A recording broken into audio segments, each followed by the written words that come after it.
The Three Sisters WHO refused to be defined. A Novella Moon story. Moral: don't let other people's opinions decide your worth. The three sisters stood in front of the mirror that evening. One was called beautiful, one was called successful, and one was called a disappointment. But years later, when life finally tested them, the sister everyone underestimated became the one everyone needed. And that was when they learned something they would never forget. People can give you a label in seconds, but only you get to decide whether you believe it. Chapter 1, Three Sisters. The Harper sisters couldn't have been more different. Emma, the oldest, was 34. She was a lawyer, confident, successful, always perfectly dressed. Whenever relatives gathered, people talked about Emma. She'll go far. She has such a bright future. She knows exactly what she wants. Emma smiled whenever she heard those words. But secretly, she was exhausted from trying to live up to them. The middle sister was Sophie, 31. Sophie was married. She had 2 young children and lived in a quiet suburban neighborhood. People often described her as beautiful. She had soft features, long chestnut hair and a warm smile that made people feel comfortable around her. At family gatherings, relatives whispered about her marriage. She married well. Her husband has a good job. She has such a beautiful family. Everyone thought Sophie had the perfect life. But they didn't see how often she cried after putting her children to bed. They didn't see how lonely she sometimes felt. They didn't know that perfection could be another kind of prison. And then there was Lily. 27 years old, the youngest. No prestigious career, no husband, no expensive apartment, no impressive title. She worked at a small neighborhood bakery. She loved painting. She spent hours drawing in old notebooks. She dreamed of opening an art studio one day. But whenever relatives asked about her life, Lily gave the same answer. I'm figuring things out. And people laughed. Still, she's almost 30. When is she going to become serious? Her sisters are doing so much better. Lily smiled politely. Then she went home and wondered if maybe they were right. Their mother, Margaret, had always told them one thing. You three don't have to become the same kind of woman. She used to say it while preparing dinner. Emma doesn't have to live like Sophie. Sophie doesn't have to live like Lily. And Lily doesn't have to live like either of you. The sisters would laugh. At the time, they didn't understand how important those words would become. Chapter 2, The Dinner. It happened at their grandmother's 70th birthday dinner. The entire family was there. Everyone was dressed beautifully. The table was covered with candles and flowers.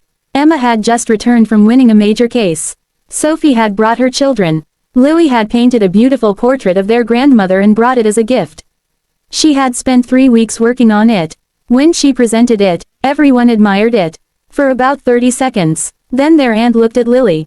So, Lily. Lily smiled. Yes. When are you going to get a real job?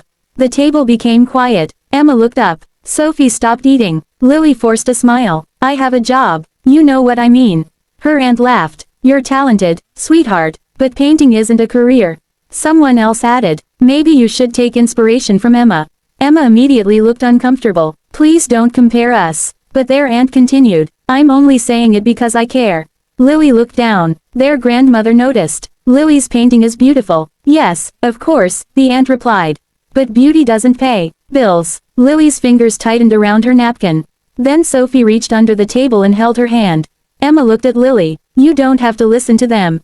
Lily smiled weakly. But inside, something had already started breaking. That night, the three sisters sat on the back porch. Lily was quiet. Emma handed her a cup of tea. You okay? Lily shrugged. Maybe they're right. Sophie frowned. About what? Everything. Emma shook her head. No, you don't understand. Then explain it. Lily looked at both sisters. You're successful. She pointed at Emma. You have a career. Then she looked at Sophie. You have a husband, children, a beautiful home. She looked down. And I'm 27 and still painting pictures in a rented apartment. Sophie squeezed her hand. Lily, maybe I'm just behind. Emma leaned forward. Behind who? Lily didn't answer. Emma continued. There is no schedule for life. But everyone thinks I'm failing. Emma looked directly into her eyes. Then everyone is wrong. Sophie smiled. You know what Mom used to say. Lily laughed softly. That were 3 different flowers. Exactly. Emma raised her cup. To 3 different flowers. They touched their cups together. And for a moment, Lily believed them. Chapter 3, The Labels. Over the next year, the sisters' lives changed. Emma became a partner at her law firm. Everyone congratulated her. But behind closed doors, she was struggling. Her boss was impossible. She worked 14-hour days. She barely slept. Her relationship with her boyfriend, Daniel, was falling apart. One night, Daniel finally said, "You care more about your career than you care about us." Emma stared at him. "I worked for this. I know. And now you're asking me to give it up." "No," he sighed. "I'm asking you to decide what you actually want." Emma had no answer, because for years, she had been doing what everyone expected. She had never stopped to ask herself what she wanted. Sophie had her own secret. Her marriage was falling apart. Her husband, Mark, had become distant. They barely talked. They lived in the same house but felt like strangers. One evening, Sophie sat in her car outside her house for 20 minutes because she didn't want to go inside. She looked at her reflection in the rearview mirror. Everyone thought she was lucky. Everyone admired her perfect family. No one knew she was afraid. Afraid to admit that her perfect life wasn't perfect at all. And Lily, she was struggling in a different way. She had applied to an art competition.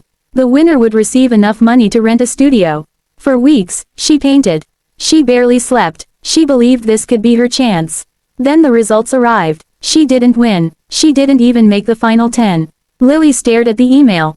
Her hands shook. She closed the laptop and cried, not because she had lost, but because the voice inside her head sounded exactly like the people who had doubted her. Maybe you're not good enough. Maybe they're right. Maybe this is just a childish dream. Chapter 4, The Sister's Promise. That night, Lily called Emma. "I failed." Emma immediately asked, "What happened?" "The competition." There was silence. Then Emma said, "Come over." Lily drove to Emma's apartment. Sophie arrived 20 minutes later. The three sisters sat on the floor with takeout containers between them. Lily wiped her eyes. "I don't think I'm good enough." Emma looked at her. "Did you hear yourself? What? You just let a panel of strangers decide your worth." Lily looked down. Sophie leaned closer. "Listen to me." Lily looked up. "You are not a rejection letter." Emma nodded. "You are not a job title." Sophie continued. "You are not someone's wife." Emma smiled. "And you're definitely not someone's comparison." Lily began crying again. Sophie hugged her. "We're sisters." Emma placed her hand over theirs.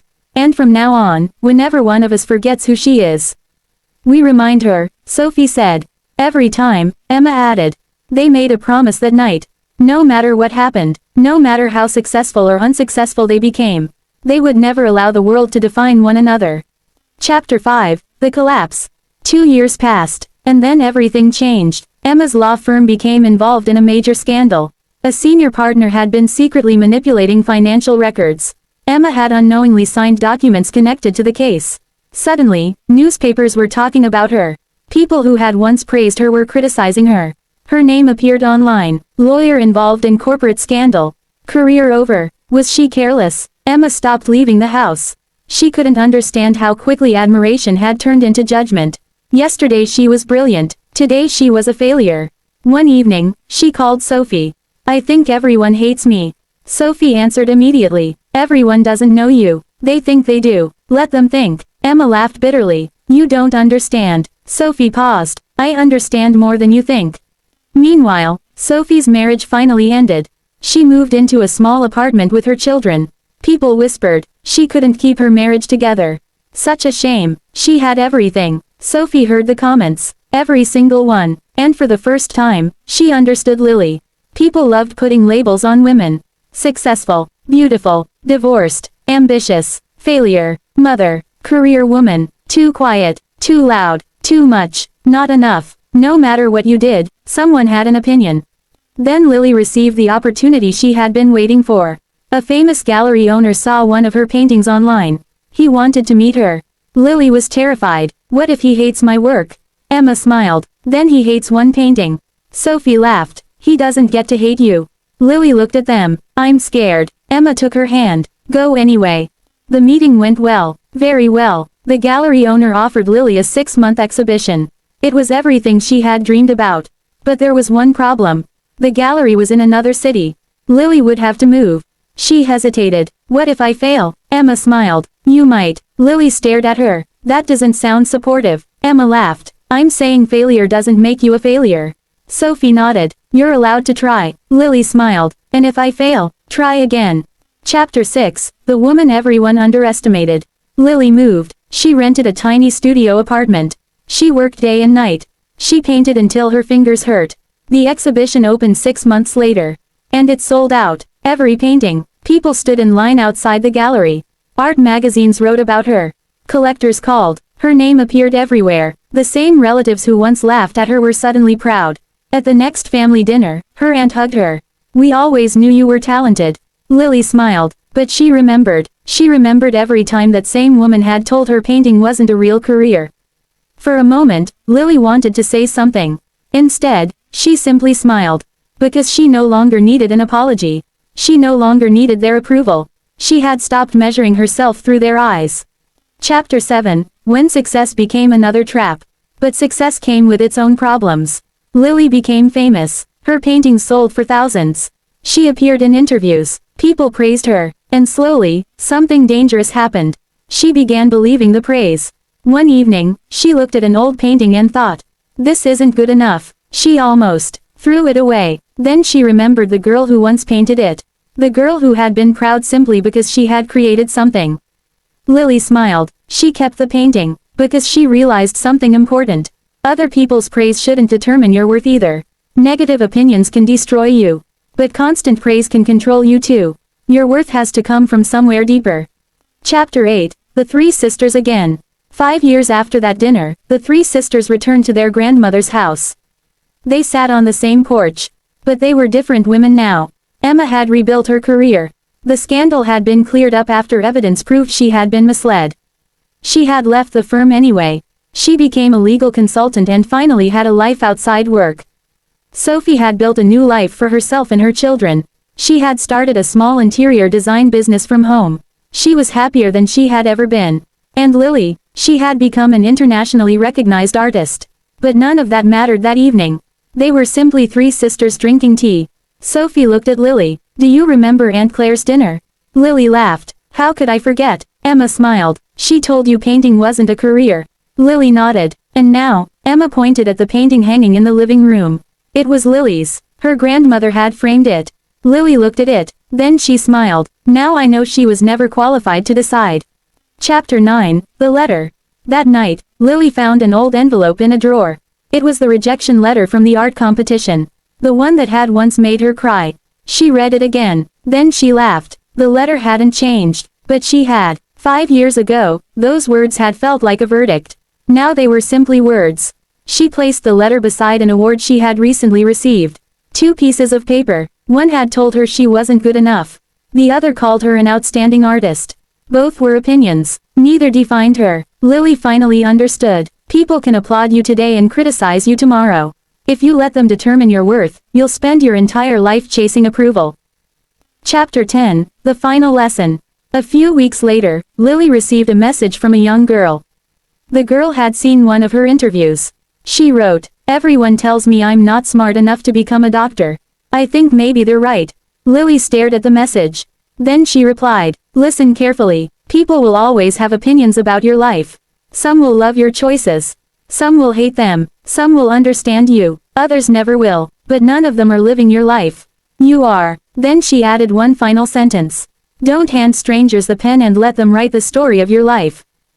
That evening, the three sisters sat together again. Emma raised her glass. "To the 3 flowers." Sophie laughed. "We're still using that." Lily smiled. "Yes." Emma looked at them. "Different flowers." Sophie added. "Different seasons." Lily finished. "But the same garden." They laughed. And as the sun disappeared behind the trees, the sisters sat together exactly as they had years ago. 3 women who had once been measured by other people's opinions. One called successful, one called lucky, one called a failure, but none of those labels had survived. Because they had finally learned the truth. Your worth does not increase when people praise you. And it does not decrease when they reject you. You were valuable before they noticed. You are valuable while they judge you. And you will still be valuable when they change their minds. So don't spend your life trying to prove your worth to people who have already decided not to see it.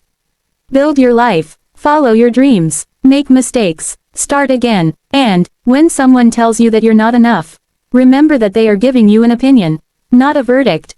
The moral: don't let other people's opinions decide your worth. People will judge your appearance, your career, your marriage, your choices, your failures, even your dreams. But their opinions are only reflections of what they see from the outside. They don't know your struggles. They don't know your sacrifices. They don't know how many times you've fallen and stood back up. So don't measure your worth by applause. And don't measure your worth by rejection. Know who you are when nobody is clapping. Because the most powerful moment in your life is not when the world finally says, "You're good enough." It's when you stop needing the world to say it. And quietly tell yourself, "I know." The end. Crescent Moon, Novella Moon, where every story leaves a mark.